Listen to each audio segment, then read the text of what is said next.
Hello मित्रों, આપણે ધોરણ 12 12th ની અંદર આ નવું જે ક્વેશ્ચન પેપર સ્ટાઇલ જે આવી છે માર્ચ 2020 ના અનુસંધાને અને ગયું માર્ચ 2020 એ પ્રમાણે પ્રશ્નપત્ર જે સેક્શન A માં જે સુધારા વધારા થયા છે અને સેક્શન છેલ્લો E એમાં થયો એ મુજબનું પ્રશ્નપત્ર હમણાં તમને ઓડિયો સ્વરૂપે આની પહેલા આપેલું, પણ આપણે કોઈ પણ દિશામાં જવું છે તો તે દિશા છે આપણી ચોક્કસ નિશ્ચિત હોવી જોઈએ કે મારે આ જ રસ્તે જવાનું છે. આપણે જો એમનેમ માત્ર પ્રશ્ન પોયમ કરશું, પ્રોઝ કરશું, ગ્રામરમાં ગમે તે પાઠ કરશું તો તે સામાન્ય રીતે આપણે કહીએ તો આડેધડ કહેવાય. એમ નહીં, પણ આપણું ક્વેશ્ચન પેપર સ્ટાઇલ ક્યાં મુજબની છે તો આપણે એ પ્રોપર વેની રીતે આપણે તૈયાર કરી અને તો તમને શરૂઆતમાં જે મેં તમને સમજાવ્યું તે મુજબ આજે આપણે વિડીયો સ્વરૂપે થોડુંક પેપર સ્ટાઇલ સેક્શન A છે એ આજે આપણે સમજીએ.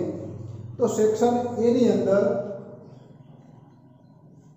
આ સેક્શન A તે ટોટલ 17 માર્ક્સ, સેક્શન A 17 માર્ક્સનું છે. તો 17 માર્ક્સમાં જે તેના કન્ટિન્યુ 1 થી લઈ અને 17 સુધીના જે ક્વેશ્ચન છે એનો મતલબ એવો મીન્સ કે એવરી ક્વેશ્ચન નો 1 માર્ક્સ, દરેક 1 થી 17 પ્રશ્ન અને દરેક પ્રશ્નનો 1 ગુણ છે એનો મતલબ આવો.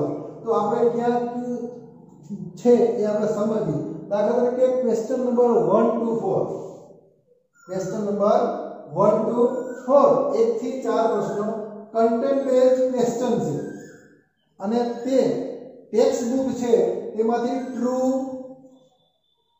ટ્રુ ફોલ્સ, ખરા ખોટા, જે તમને પેલું આપણે જે કેન યુ ઇન્સ્ટોલ લવ એ જે રીડ 1 યુનિટ 1 માં રીડ 1 આપણે સમજ્યા અને રીડ 2 તેમાં જેટલા ટ્રુ ફોલ્સ છે તે આપણે કહેવામાં આવેલા અને લખવાના પણ આપેલા.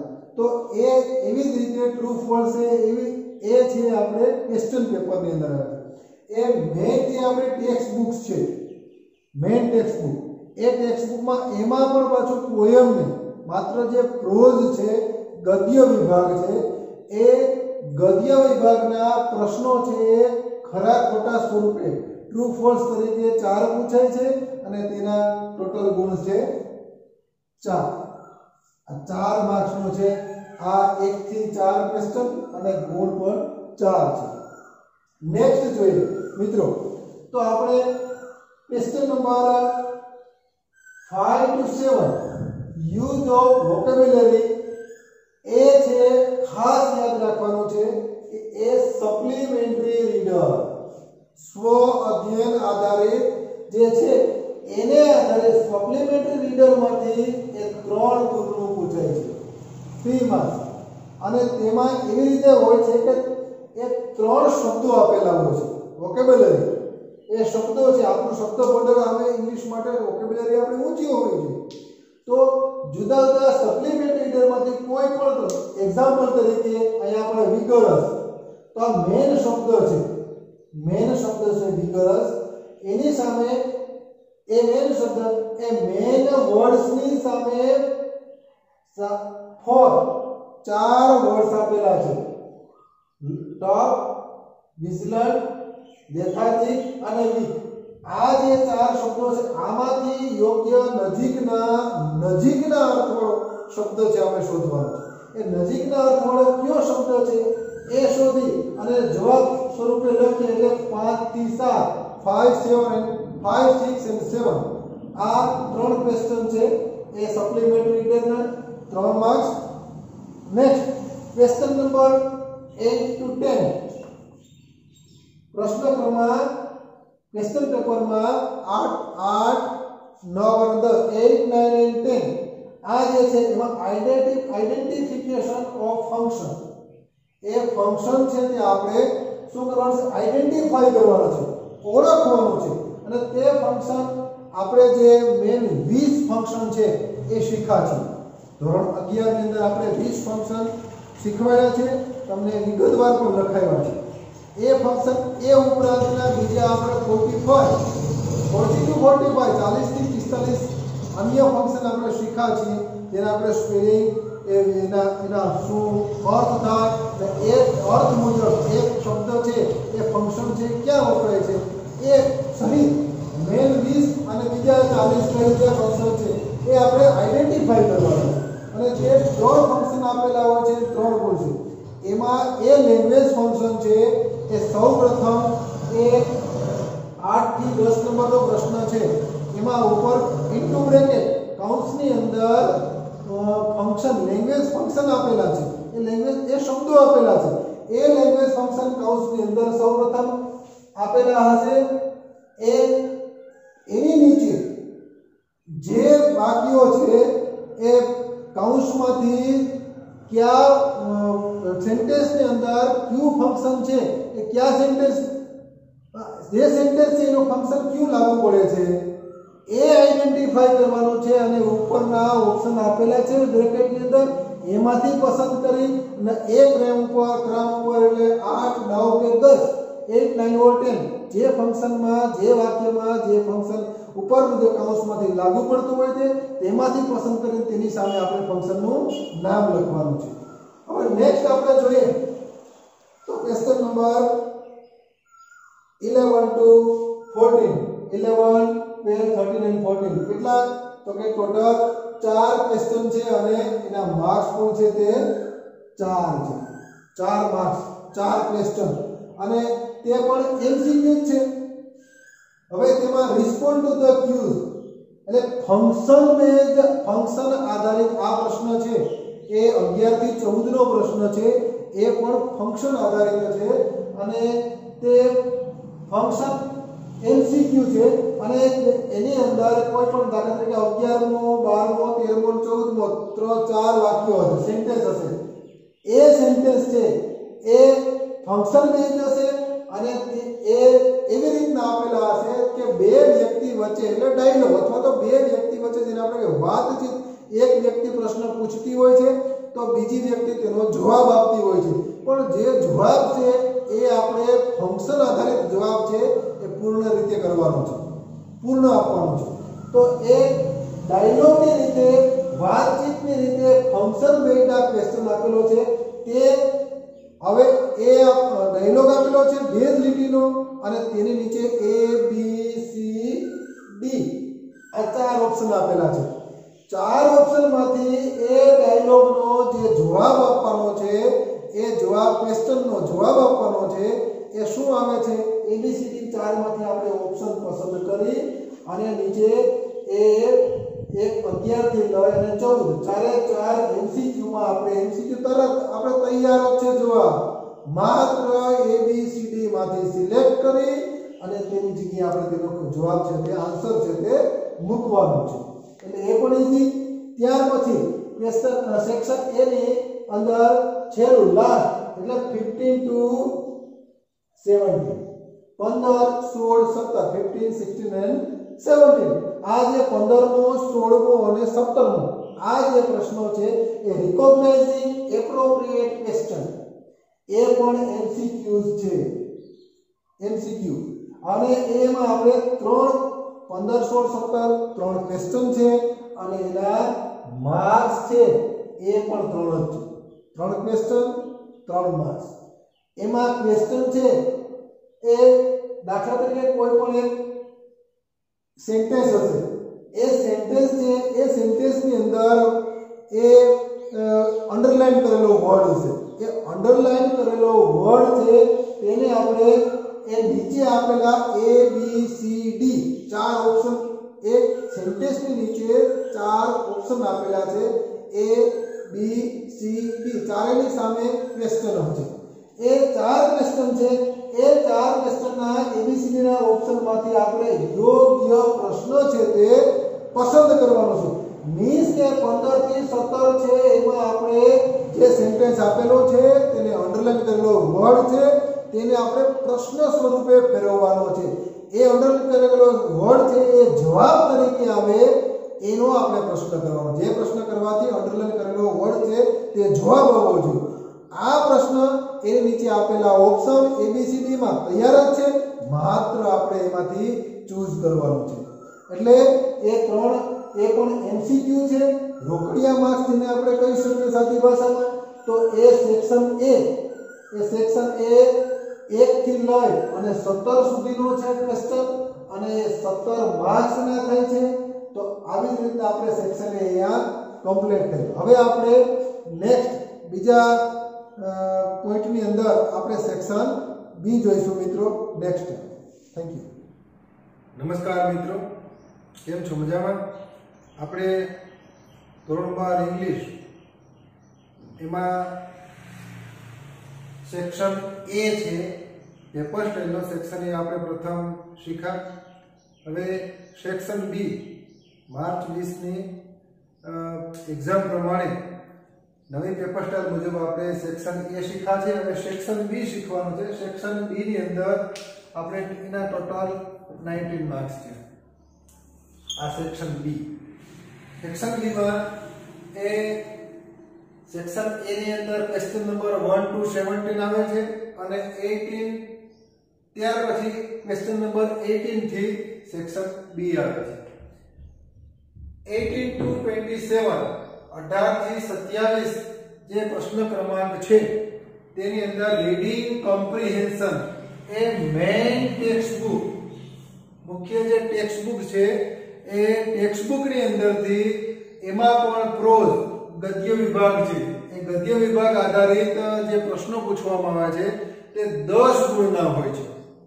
પ્રશ્ન નંબર 18 થી 27 ક્વેશ્ચન 10 પ્રશ્નો થાય છે, અને 10 પ્રશ્નોના ગુણ પણ 10 છે। તેમાં 5 પેરેગ્રાફ આપેલા હોય છે, નાના નાના ટૂંકા 5 પેરેગ્રાફ આપવામાં આવેલા હોય છે, અને દરેક પેરેગ્રાફ છે એ દરેક પેરેગ્રાફની નીચે 2 પ્રશ્નો આપેલા હોય છે, 2 ક્વેશ્ચન। દરેક પેરેગ્રાફ નીચે 2 પ્રશ્નો આપેલા હોય છે, એટલે 5 પેરેગ્રાફ, દરેક નીચે 2 ક્વેશ્ચન, અને ટોટલ પેરેગ્રાફ 5 પેરેગ્રાફ અને 10 પ્રશ્નો। આમ દરેકનો એવરી 1 માર્ક્સ અને ટોટલ ગુણ 10। ત્યાર પછી ક્વેશ્ચન નંબર 28 to 29 28 and 9 28 અને 29 માં પ્રશ્નો છે તે શોર્ટ નોટ નો પ્રશ્ન છે, ટૂંક નોંધ લખો।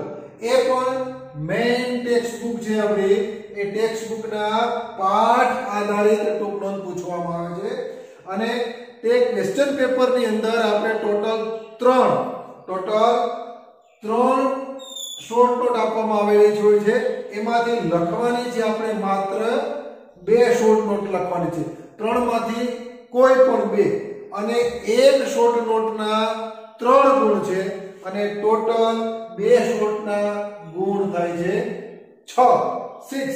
એમાં દરેક જે શોર્ટ નોટ હોય છે એ શોર્ટ નોટની નીચે કોઈ વિધાન વાક્ય હોય છે અથવા તો પ્રશ્ન વાક્ય, એ પોઈન્ટ સ્વરૂપે આપવામાં આવેલા હોય છે।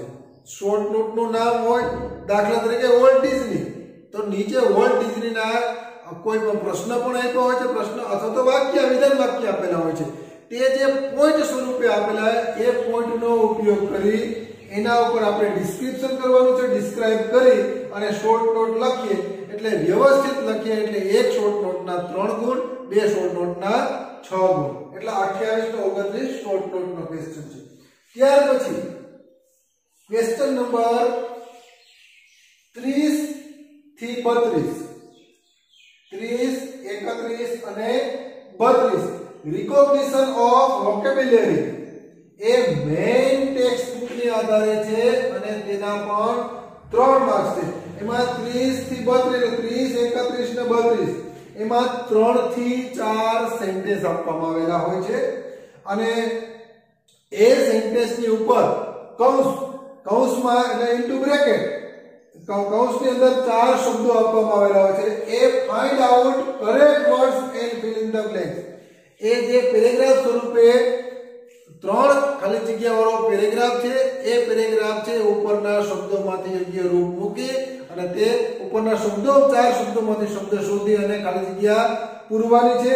એના 30 થી 32 એટલે 3 માત્ર ખાલી જગ્યા 3 થાય છે એડિટિંગ સ્વરૂપે અને તે ખાલી જગ્યાના ટોટલ માર્ક્સ છે 3.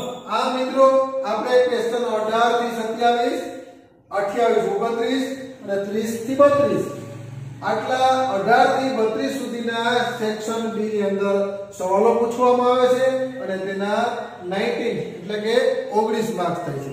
ચાલો હવે મિત્રો આપણે સેક્શન સી તરફ જઈએ. ઓકે મિત્રો, તો હવે પછી આપણે સેક્શન એ અને બી જોયા પછી સેક્શન સી તરફ પ્રયાણ કરીએ.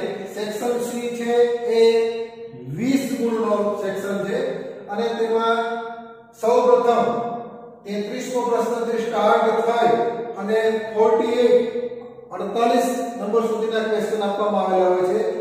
એમાં ક્વેશ્ચન નંબર 33 થી 37 છે એ રીડિંગ કોમ્પ્રિહેન્શન. એ જે પેરેગ્રાફ છે એ સપ્લિમેન્ટરી રીડર સ્વ અધ્યયન પાઠના જુદા જુદા બે ફકરા આપવામાં આવેલા હોય છે. સ્વ અધ્યયન પાઠમાંથી, મેઇન ટેક્સ્ટ બુકમાંથી નહીં, પણ એ સ્વ અધ્યયન પાઠના જુદા જુદા બે ફકરા આપવામાં આવેલા. એમાં એક ફકરા નીચે 3 પ્રશ્નો આપવામાં આવેલા હોય છે અને બીજો પેરેગ્રાફ છે, બીજા પેરેગ્રાફ નીચે 2 પ્રશ્નો આપવામાં આવેલા હોય. ટોટલ પેરેગ્રાફ બી આવેલો હોય છે અને ટોટલ ક્વેશ્ચન 5. એમ એ જે તે ફકરામાંથી ઉપરનો પેરેગ્રાફ છે તો તેમાંથી 3 ક્વેશ્ચન છે, જે તે પેરેગ્રાફમાંથી ક્વેશ્ચનના આન્સર શોધવાના. પાછો બીજો પેરેગ્રાફ છે તેમાંથી 2 ક્વેશ્ચન નીચે છે, એ જે તે પેરેગ્રાફમાંથી આન્સર શોધવાના છે.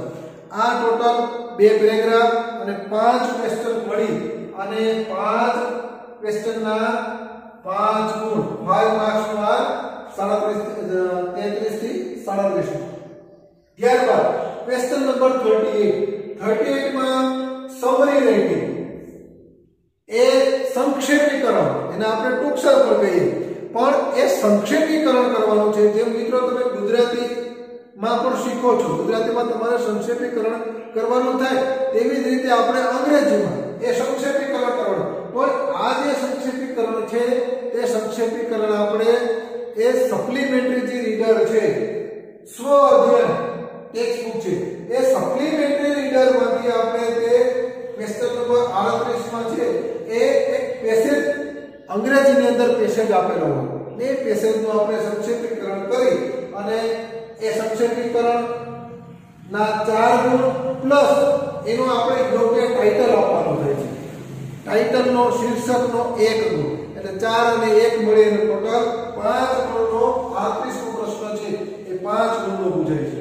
ત્યારબાદ ક્વેશ્ચન નંબર 39 થી 43 રીડિંગ કોમ્પ્રિહેન્શન. એમાં શું છે કે કરંટ ન્યૂઝપેપર, હાલનું જે કોઈ પરિસ્થિતિ મુજબ તાજું છાપવું હોય અંગ્રેજી કોઈ પણ, એ છાપાનું કટિંગ આપવામાં આવે છે. એ ન્યૂઝપેપરનું કટિંગ આપવામાં આવે છે, એ ક્વેશ્ચન પેપરમાં મૂકવામાં આવે છે અને એની નીચે ઇંગ્લિશ ન્યૂઝપેપરના જે ક્લિપિંગ આપે, ક્લિપિંગમાંથી કોઈ પણ 5 પ્રશ્નો પૂછાય છે. એ છાપાનું કટિંગ ટૂંકમાં અંગ્રેજી છાપા નીચે 5 પ્રશ્નો છે, એ 5 ક્વેશ્ચનના જવાબ છે. 5 ક્વેશ્ચન એના એ જે તે ક્લિપિંગમાંથી આપણે તેના 5 ક્વેશ્ચનના આન્સર આપવાના થાય છે, એટલે આઉટ ઓફ ટેક્સ્ટ બુક. એ પ્રશ્નો અને 5 ના ગુણ પણ 5 છે. નેક્સ્ટ ક્વેશ્ચન નંબર 44 to 48 44 થી 48 એમાં પણ રીડિંગ કોમ્પ્રિહેન્શન છે અને એ રીડિંગ કોમ્પ્રિહેન્શન છે એ ફરી બાજુ મેઇન ટેક્સ્ટ પર આધારિત છે. મિત્રો અત્યારે આપણે પ્રોઝના ઘણા બધા પ્રશ્નો પૂછાણા, ગદ્ય આધારિત આવ્યું નતું કાંઈ, એટલે પદ્ય આધારિત હવે પછી 44 થી 48 માં મેઇન ટેક્સ્ટ બુકમાંથી પોયમ કાવ્ય આધારિત પ્રશ્નો પૂછાય છે અને તેની અંદર જેને આપણે પહેલામાં પેરેગ્રાફ હોય તો આની અંદર કાવ્યના પંક્તિ હોય જેને આપણે સ્ટાન્જા કહીએ છીએ. તો સ્ટાન્જા આપવામાં આવેલા હોય છે. એ સ્ટાન્જામાં જુદા જુદા પહેલામાં 2 ફકરા હોય તો આમાં 2 સ્ટાન્જા. એ સ્ટાન્જા પહેલા એક સ્ટાન્જા નીચે 3 ક્વેશ્ચન હોય છે અને આ પેલા નીચે 3 હોય છે અને બીજો સ્ટાન્જા આપેલો હોય છે તો એની નીચે 2 ક્વેશ્ચન આપવામાં આવેલા હોય છે. આમ ટોટલ 2 સ્ટાન્જા એન્ડ 5 ક્વેશ્ચન. આ મળે કાવ્ય આધારિત પ્રશ્નો છે નાના. એ 5 પ્રશ્નો થાય છે અને તેના ગુણ પણ 5 છે. ઓકે, આ આપણે 20 માર્ક્સ નો સેક્શન સી કમ્પ્લીટ થાય છે. ત્યાર પછી આપણે સેક્શન ડી તરફ જઈએ. સેક્શન ડી જે એ પણ 20 માર્ક્સ નો છે.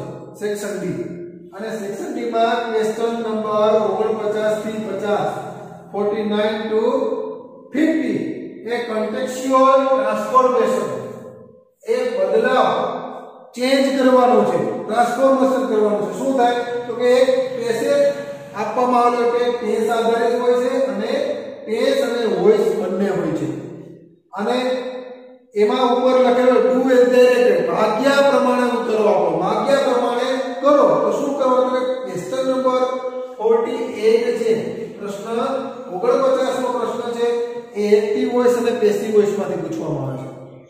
તેમાં મોટે ભાગે એવું આપવામાં આવેલું છે કે એક્ટિવ વોઇસ નું વાક્ય હોય એને આપણે transfer into passive voice, passive voice માં બદલવાનું થાય. ઘણી વખત એવું પણ બને કે પેસિવ વોઇસ નું આપેલું હોય તો એક્ટિવ માં ચેન્જ કરવાનું.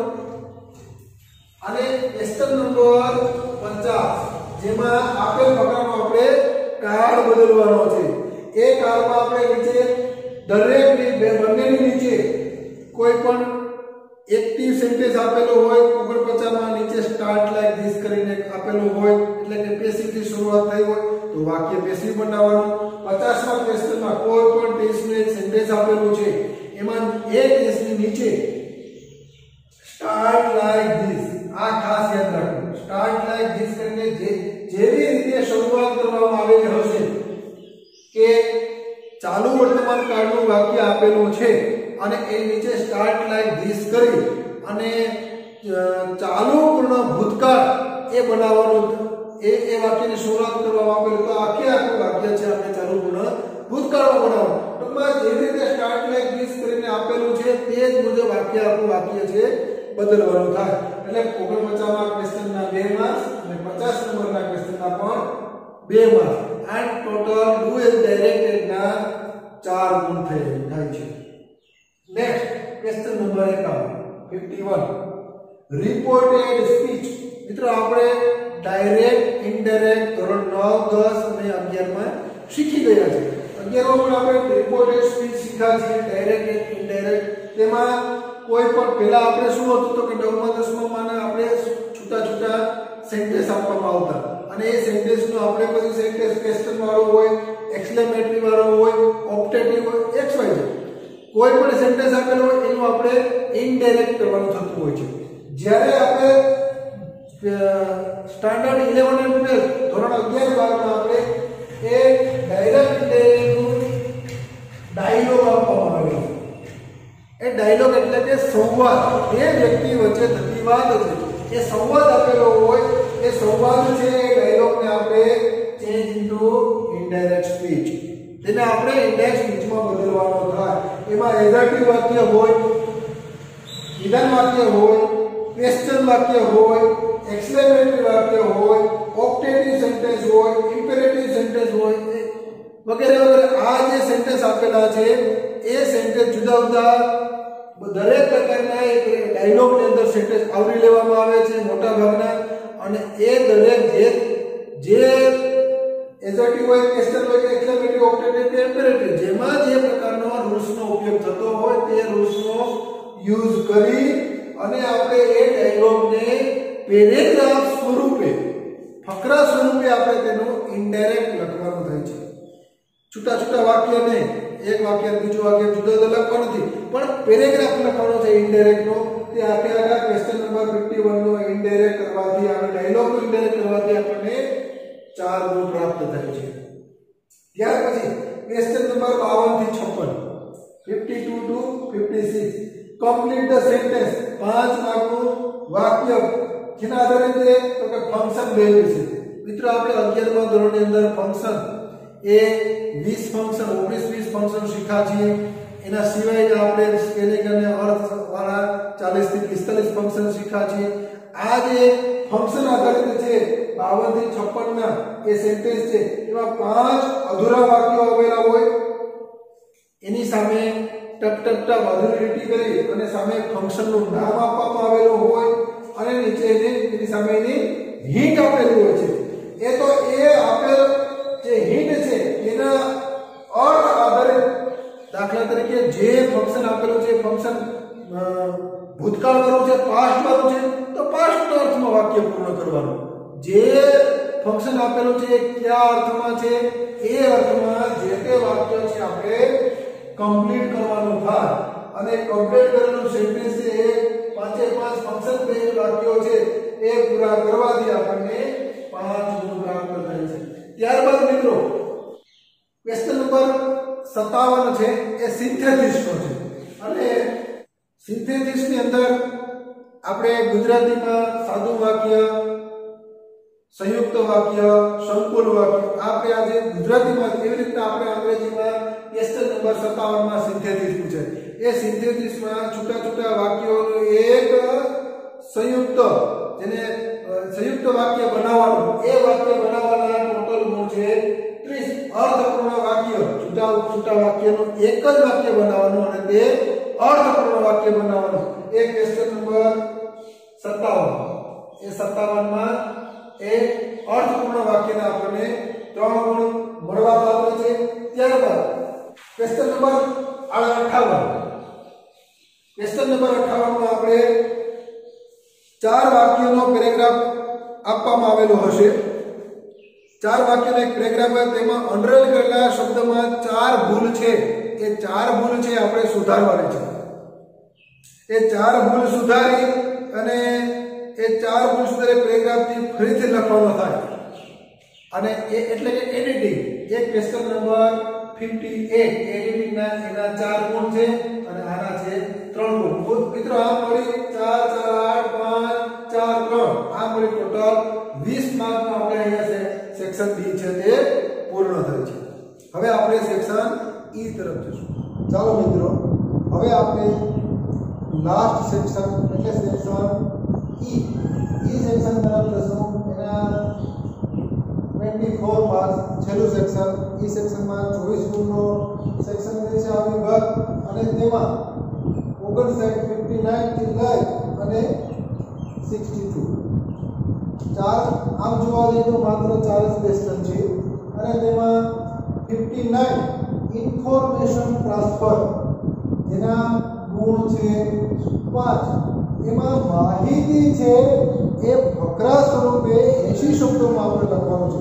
માહિતીમાં દાખલા તરીકે કોઈ ડાયાગ્રામ આપેલો હોય, કોઈ ચાર્ટ આપેલો હોય, ગ્રાફ આપેલો હોય કે કોઈ ટેબલ દોરેલો હોય। ગ્રાફ હોય તો ગ્રાફમાં એક બાજુ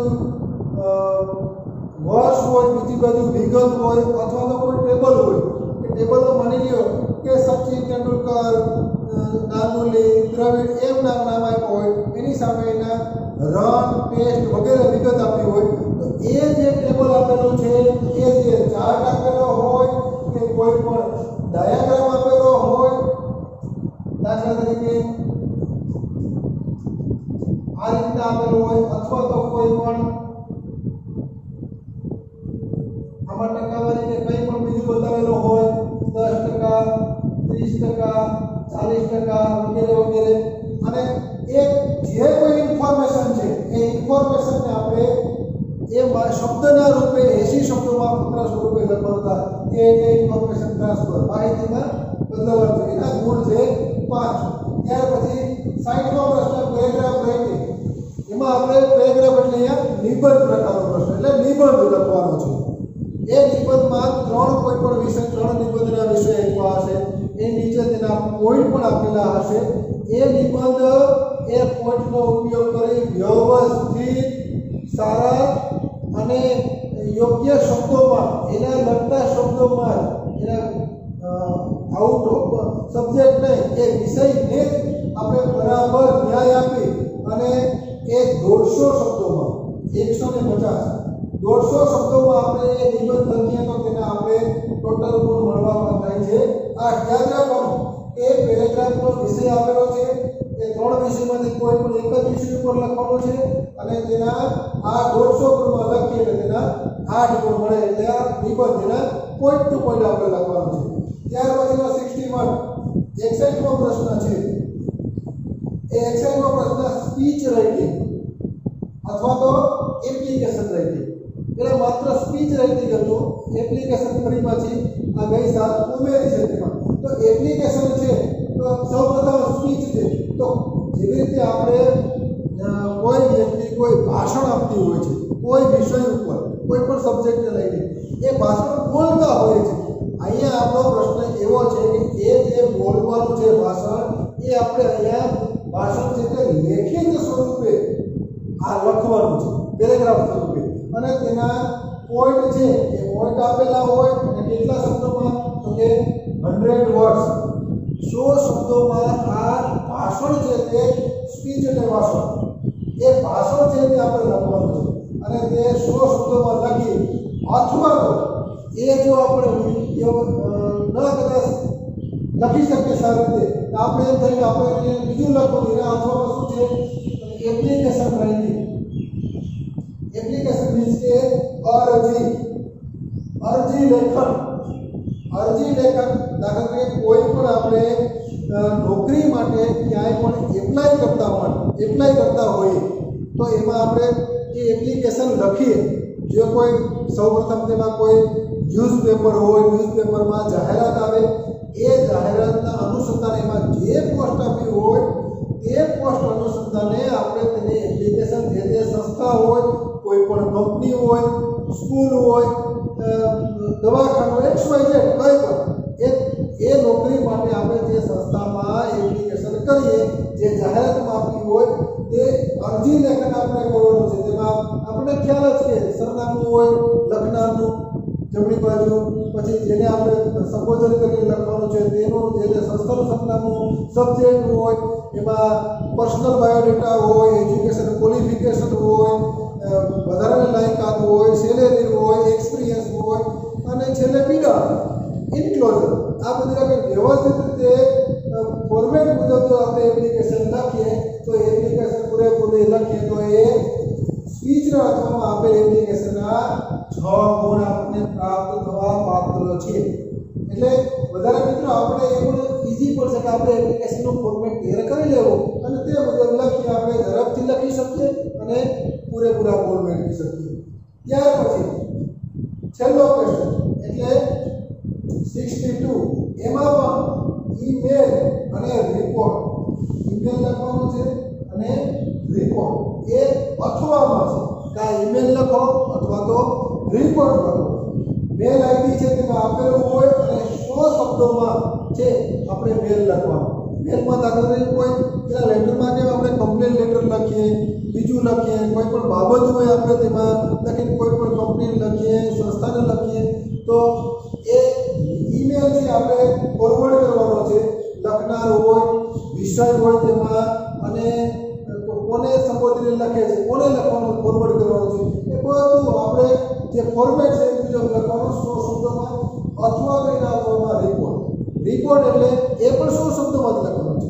અને રિપોર્ટ આપણે કોઈ પણ ઘટના બની તો એ ઘટના આપણે આંખે દેખો અહેવાલ છે એ આપણે આ રિપોર્ટ એટલે અહેવાલ એ અહેવાલ સ્વરૂપે આપણે લખવાનું છે। દાખલા તરીકે મેં જોયેલું હું રસ્તે ચાલતું જતો હતો ને ત્યાં ઓચિતાને એક એક્સિડન્ટ થયેલું એનો અહેવાલ આપણે લખી શકીએ। અથવા તો જે કે મારે સંસ્થામાં બ્લડ ડોનેશન કેમ્પ યોજાઈ ગયો એનો અહેવાલ લખી શકીએ। 26મી જાન્યુઆરી, 15મી ઓગસ્ટની ગાંધી જયંતિ ઉજવી છે, આવા કોઈ પણ સર્વરો નિદાન કેમ્પ યોજાઈ ગયો તો આ જે કંઈ આયોજન કર્યું છે અને જે કંઈ કાર્યક્રમ કર્યો છે એને વિગતવાર આપણે વર્ણવીએ તે 100 શબ્દોમાં જે પ્રશ્નપત્રમાં ક્વેશ્ચન પેપરમાં જે વિગત આપી છે, જે સબ્જેક્ટ આપ્યો છે એ સબ્જેક્ટ અનુસંધાને આપણે વિસ્તૃત રીતે અહેવાલ વધીને 100 શબ્દોમાં લખીએ એટલે આપણે આ અહેવાલ લેખન છે એ થયું ગણાશે। અહેવાલ લેખન છે એ અને આપણે અહીંયા માર્ક્સ છે 5 8 13 13 × 6 19 19 × 5 24 આમ કુલ સેક્શન ઈ છે સેક્શન ઈ ના આપણે 24 ગુણ છે મળે અને આવી રીતના section A B C D અને ઈ સેક્શન વાય આપણે આખું પેપર સ્ટાઇલ છે આપણે હવે મૌલિક ખબર હોવી જોઈએ કેવો ક્વેશ્ચન કેટલામો ક્વેશ્ચન છે એમાં શું પૂછાય છે શું લખવાનું છે કેવી રીતે લખવાનું છે બધું આપણે વ્યવસ્થિત તૈયાર કરી લેવાનું જેથી કરીને આપણે આપણી યોગ્ય દિશામાં જ આપણે આપણી મહેનત કરીએ અને સેક્શન વાઇઝ ક્વેશ્ચન વાઇઝ આપણે ટેક્સ્ટ બુકમાં ગ્રામર કમ્પોઝિશનમાં આપણે આગળ વધીએ સ્ટેપ બાય સ્ટેપ એટલે આપણે ક્યાંય પણ કોઈ પણ જાતની કચાશ રહેશે નહીં અને ખોટું આપણે બીજી નોંધ તૈયાર કરવાનું છે ઘણી વખત એવું પણ થાય કે ક્વેશ્ચન પેપરમાં ન આવતો પેપર સ્ટેપમાં નથી છતાં પણ આપણે તૈયાર કરી લેતા હોય તો એવી જરૂરિયાત બિનજરૂરી કંઈ તૈયાર કરવાની જરૂરિયાત નથી એટલે આ જે ક્વેશ્ચન પેપર સ્ટેપમાં જે કંઈ આપ્યું છે બધું મિત્રો વ્યવસ્થિત રીતે સમજી લેજો હજુ પણ ન સમજાય તો ગમે ત્યારે કોલ કરીને પણ પૂછવાનું છો રૂબરૂ પણ મળીને તમે પૂછજો.